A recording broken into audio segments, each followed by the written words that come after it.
धन प्राप्ति का मूल मंत्र है।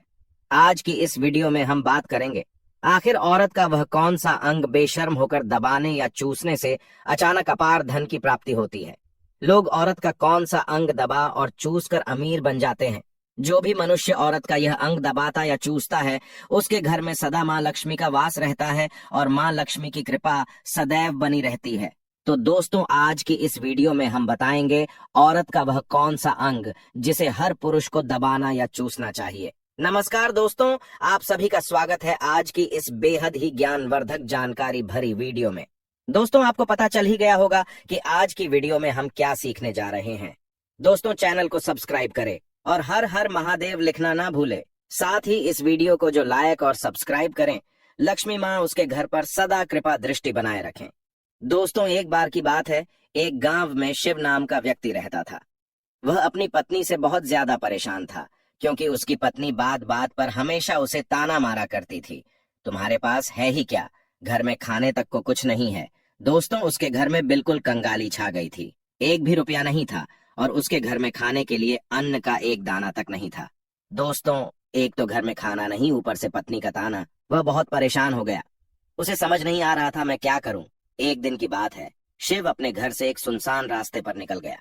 वह उस सुनसान रास्ते पर चल ही रहा था कि उसे एक साधु तपस्या करते हुए दिखाई दिए। वह उनके पास जाकर बैठ गया। जब साधु ने अपना तप खत्म किया तो शिव उनके सामने रोने लगा। साधु ने शिव से कहा, पुत्र, तुम्हें क्या दिक्कत है? तुम क्यों रो रहे हो? आखिर तुम्हें क्या परेशानी है? तब शिव ने साधु महाराज से कहा, हे महाराज, मेरी एक पत्नी है जो कि मुझे रोजाना ताना मारती है। मैं गरीब हूं तो मैं क्या करूं? कितना भी कुछ कर लूं लेकिन धन कमा ही नहीं पाता हूं। अभी तक एक छोटा सा धंधा था, वह भी पत्नी के क्लेश की वजह से चौपट हो गया। वह दिन रात मुझसे झगड़ा करती है। अब तो मैं दाने दाने के लिए परेशान हो गया हूं। हमारे घर में खाने के लिए कुछ भी नहीं है, इसके अलावा पहनने के लिए वस्त्र भी नहीं है। लेकिन मैं अपनी पत्नी को समझता हूं कि वह मुझे ताने ना मारे, मुझसे झगड़ा ना करे, लेकिन वह बिल्कुल भी नहीं मानती साधु जी। इसी वजह से मैं बहुत ज्यादा परेशान हूं। इसी वजह से मैं घर छोड़कर यहाँ आया हूँ। वह साधु जी कहते हैं, रो मत बेटा, मैं तुम्हें यह काम बताने जा रहा हूँ। तुम्हें औरत का सिर्फ यह अंग बेशर्म होकर कर दबा या चूस लेना है। अचानक तुम्हारे घर में धन की प्राप्ति हो जाएगी। तुम देखते ही देखते अमीर बन जाओगे। साधु जी कहते हैं, जो भी पुरुष औरतों का यह अंग दबाता या चूसता है उसके घर में कभी भी धन की कमी नहीं रहती है और ना ही उसके घर में लड़ाई होती है, या जो भी व्यापार करता है उसमें हमेशा तरक्की होती है। साधु जी ने कहा, अब मैं तुमको औरत का वह अंग बताने जा रहा हूँ। इसे ध्यान से सुनना और अपने जीवन में इस पर जोर करना। तब शिव साधु जी महाराज की बातें बहुत गौर से सुनता है और कहता है, जितना जल्दी हो सके मुझे यह बता दो। दोस्तों, तभी साधु जी महाराज उस आदमी को एक कहानी सुनाते हैं और बताते हैं, एक नगर में एक किसान रहता था। उसके बहुत सारे खेत थे जिस पर वह दिन रात मेहनत करता था। उसके घर में किसान और उसकी पत्नी रहा करते थे। उस किसान और उसकी पत्नी ने आपस में बहुत ज्यादा प्रेम था। उसके घर में किसी भी प्रकार की लड़ाई झगड़ा या क्लेश नहीं होता था। इसी वजह से उसके घर में सदैव माँ लक्ष्मी का वास रहता था और उसके खेतों में इतनी ज्यादा पैदावार होती थी कि वह दिन प्रतिदिन और अमीर होता जा रहा था। उस किसान और उसकी पत्नी ने इतना प्रेम था कि आसपास के लोग उन्हें देखकर जल जाया करते थे। धीरे धीरे उसके पूरे गांव के लोग जान गए, किसान और उसकी पत्नी में बहुत ज्यादा प्रेम है। धीरे धीरे यह बात उस नगर के राजा तक पहुंच गई। दोस्तों, किसान और उसकी पत्नी की बात जब राजा के पास पहुंचती है तो राजा भी उसके प्रेम की काफी ज्यादा तारीफ करते हैं। वह सभी से बताते हैं कि हमारे नगर में एक किसान और उसकी पत्नी रहते हैं जिनमें कभी भी लड़ाई झगड़े नहीं होते हैं। उन दोनों में आपस में इतना प्रेम है कि मैंने ऐसा अपनी जिंदगी में कभी भी नहीं देखा। एक बार की बात है, राजा पूरे नगर में डिंडोरा पिटवाते हैं कि इस नगर में जितने भी लोग हैं वह सभी अपने घर में घी का दिया जलाएंगे। राजा की पत्नी पूछती है कि आप ऐसा क्यों कर रहे हैं, सबके घर में घी का दिया क्यों जलवा रहे हैं? राजा अपनी पत्नी की बात सुनकर कहते हैं, दीपक प्रेम की निशानी होता है। जिसके घर में घी का दीपक जलता है उसके घर में सदैव प्रेम बना रहता है और मैं चाहता हूं कि जो प्रेम किसान और उसकी पत्नी के घर में है वह हमारे पूरे नगर में रहे पति और पत्नी के बीच। इसीलिए मैं हर घर में दीपक जलवाना चाहता हूं।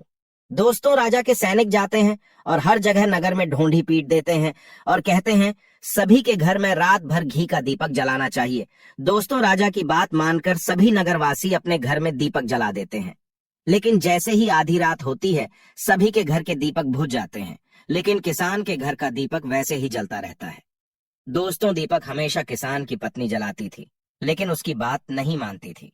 वह हमेशा अपनी मनमानी करती थी। उसका जो भी मन करता था वह वही काम करती थी। लेकिन किसान को इस बात से कोई भी दिक्कत नहीं होती थी, क्योंकि किसान बहुत समझदार था। किसान सोचता था, यदि मैं अपनी पत्नी को रोक टोक करूंगा तो घर में बेवजह ही लड़ाई झगड़ा होंगे। इसी वजह से कई चीजें किसान अपनी पत्नी की ये बातें अनदेखा करता था। किसान इस वजह से अनदेखा करता था कि उसके घर में प्रेम बना रहे। राजा अपने महल में चढ़कर पूरे नगर का नजारा देख रहे थे। उन्होंने देखा कि सारे नगर में किसी के घर में दीपक नहीं चल रहा है, लेकिन किसान के घर में दीपक जल रहा है। तब राजा अपनी रानी से बोलता है कि देखो, किसान और उसकी पत्नी के घर में दीपक जगमगा रहा है, लेकिन पूरे नगर में कहीं भी दीपक नहीं जल रहा है। इसी से पता लगता है कि किसान और उसकी पत्नी में कितना प्रेम है। तब राजा की पत्नी राजा से बोलती है कि जो किसान और उसकी पत्नी में प्रेम है वह किसान की पत्नी की वजह से है, और इसी वजह से उसके घर में इतना ज्यादा प्रेम है। दोस्तों, जब राजा रानी की बात सुनता है तो कहता है, नहीं, तुम्हारा सोचना गलत है। जो प्रेम किसान के घर में है वह उसकी पत्नी की वजह से नहीं है, बल्कि वह किसान की वजह से है। रानी, यहाँ पर किसान बहुत ज्यादा समझदार है। आपका सोचना गलत है, और यही वजह है जो कि उनके घर में कभी भी लड़ाई झगड़ा नहीं होता है। दोस्तों, राजा कहता है किसान समझदार है, और रानी कहती है किसान की पत्नी समझदार है। दोस्तों, इसी तरह कुछ देर चलता रहा। राजा कह रहे थे किसान समझदार है, रानी कह रही थी किसान की पत्नी समझदार है। इसी बात को लेकर राजा और रानी के बीच काफी झगड़ा हो गया। इसके बाद रानी ने राजा की दाढ़ी उखाड़ ली और राजा ने रानी को उठाकर पटक दिया। इसके बाद राजा कहता है, हम लोगों को झगड़ा करने की जरूरत नहीं है, क्यों ना हम किसान और उसकी पत्नी की परीक्षा ले लें। सारा दूध का दूध और पानी का पानी हो जाएगा। लड़ाई करने के बाद इस बात पर राजा और रानी दोनों सहमत हो गए और दोनों की परीक्षा लेने के लिए तैयार हो जाते हैं। तब राजा अपने महल में जाता है और एक पुरुष सैनिक को बुलाता है और पुरुष सैनिक से बोलता है कि तुम किसान के पास जाओ और जो जो प्रश्न मैं तुमसे बोल रहा हूँ वह तुम किसान को बोल देना। वह पुरुष सैनिक बोलता है, ठीक है महाराज। वह पुरुष सैनिक राजा की बात सुनकर किसान के पास जाता है। उस समय किसान की पत्नी खेतों में गई थी, लेकिन किसान की कुछ तबीयत ठीक नहीं थी, इस वजह से वह खेतों पर नहीं गया था। इस समय पुरुष सैनिक किसान के घर पहुंच जाता है और किसान से कहता है, मैं राज दरबार से आया हूं, राजा साहब ने मुझे भेजा है। दोस्तों, किसान कहता है, बताइए मैं आपकी क्या सेवा कर सकता हूँ। आप बैठ जाइए, मैं आपके लिए पानी लेकर आता हूँ। तब वह सैनिक बोलता है कि नहीं, तुम कुछ भी मत लाओ, मैं राजा का सैनिक हूँ, बस आपके पास राजा का समाचार लेकर आया हूँ। तब किसान कहता है, ठीक है सैनिक, आप मुझे बताओ राजा साहब ने मेरे लिए क्या समाचार भेजा है। सैनिक कहता है, किसान, राजा साहब ने यह बोला है कि यदि तुम अपनी पत्नी को छोड़ देते हो तो राजा जी आपको बहुत सारे हीरे जवाहरात और साथ में तुम्हारे जमीन से 2 गुना ज्यादा जमीन राजा जी आपको गिफ्ट में देंगे। इसके अलावा राजमहल का आधा हिस्सा भी आपको दिया जाएगा। लेकिन जो किसान ने जवाब दिया वह सुनने लायक। हे किसान ने कहा, राजा जी अपना पूरा राजमहल मुझे क्यों ना दे दे, लेकिन मैं अपनी पत्नी को नहीं छोड़ूंगा। जाओ और अपने राजा से कह दो। किसान ने ऐसा कहा है।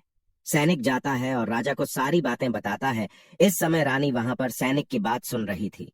सुनने के बाद रानी ने कहा, आपने किसान की तो परीक्षा ले ली, लेकिन किसान की पत्नी की परीक्षा नहीं ली है। इस तरह से हम कैसे पता कर सकते हैं कि कौन समझदार है। इसके बाद रानी ने कहा, अब मैं भी किसान की पत्नी की परीक्षा लेना चाहती हूँ। जब दोनों की परीक्षा हो जाएगी तभी पता चलेगा कि कौन समझदार है। फिर रानी ने भी एक सैनिक बुलाया और कहा कि मेरी बात किसान की पत्नी को बोलना और याद रखना। यह बात तभी बताना जब किसान वहां पर ना हो।